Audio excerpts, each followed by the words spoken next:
I was 13, in the shower, experimenting with a shower head. It felt great, and I had no idea why. I never told, I never asked. Was I ashamed? I don't really remember, but I remember the feeling it gave me. It was wonderful, and it was mine alone. I'm here today to talk about the unknown greatness of the clitoris. This organ is the only one in the human body that exists just for pleasure. You probably think of it as a tiny knob, but this particular knob is just the tip of an iceberg. And what an iceberg! We're talking about the iceberg of pleasure, sexual maturity, and self-respect. The misunderstanding is rooted in a long history, as the name clitoris derives from ancient Greek, meaning small hill.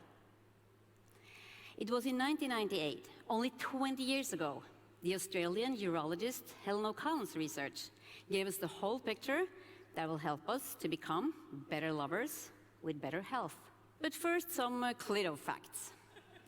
Clitoris is almost the size of a penis, just inside the female body.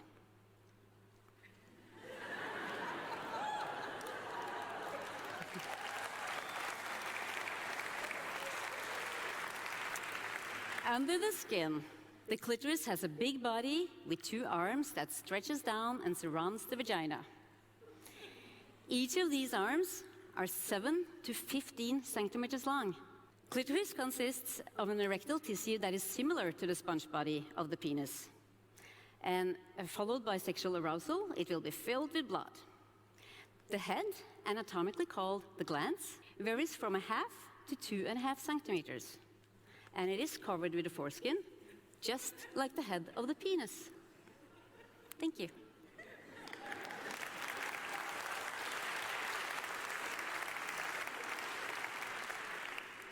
And just like the penis, that come in different sizes, varieties, and shapes, so does the clitoris. It can be big or small or somewhere in between. A penis is an organ we know a lot about, and everyone knows it's sensitive. A penis has 4,000 nerve endings. But clitoris actually has up to 8,000, twice as much. And this makes it the most erogenous zone of the human body. The anatomical function of clitoris is to provide sexual excitement, and it is important for a woman's orgasm. And the good news is that it can be stimulated from many directions. External, direct, vaginal, anal, combinations of these. And this gives long, short, or series of orgasms. There is so much more to the clitoris than most people know. And believe me, you're not alone not knowing. During the last 6 months, I have shown this plastic model of a clitoris to hundreds of people of all ages and backgrounds. Hardly anyone can tell what it is, including medical personnel. There are no pictures of the whole clitoris in any books or web pages. Children don't learn about it in school, and teachers, nurses, and doctors do not learn about this organ during their studies. And the more I study, and the more people I talk to, I understand that there's a major lack of knowledge and research about female sexuality. The information is fragmented, and there are few or no real authorities on the subject yet. Back in the 18th century, people believed that the woman needed to have an orgasm to become pregnant. It was also believed that the man and the woman needed to have a simultaneous orgasm for the woman to become pregnant.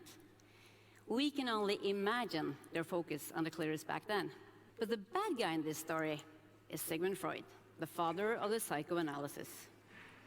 According to Dr. Freud, real female orgasms was achieved through vaginal penetration. If the woman was not able to get an orgasm through penetration, she was mentally ill and in need of treatment. Playing with clitoris was for girls, not for a grown woman. Today, we know better. An interesting American study from 2017, including 52,000 participants, tells that there's a considerable gap between lesbian and straight women when it comes to orgasms. 65% of heterosexual women usually or always orgasm when they're sexually intimate. For lesbians, the number is 86%. Why is that? What is their secret? Women that orgasms more frequently recommend more oral sex, longer lasting sex, asking for what they want in bed, talk to each other, and also try new sexual positions. Women were more likely to orgasm if their last sexual encounter included deep kissing, manual genital stimulation of the clitoris, and also oral sex in addition to vaginal intercourse. But why should we all get to know the clitoris? Because we care about the health of our daughters, sisters, and girlfriends. We know that good and mature sexual health is a roadmap to good mental and physical health, not to mention all the joy and pleasure it brings. Studies show that regular orgasms strengthens the immune system. It makes you look younger. It is good for the heart and for your sleep, and it reduces the feeling of stress. I guess you all want some of that. So my message to you today is to get a closer relationship to the clitoris. Be curious, go out there and spread the word, and get yourself a good shower head. Thank you.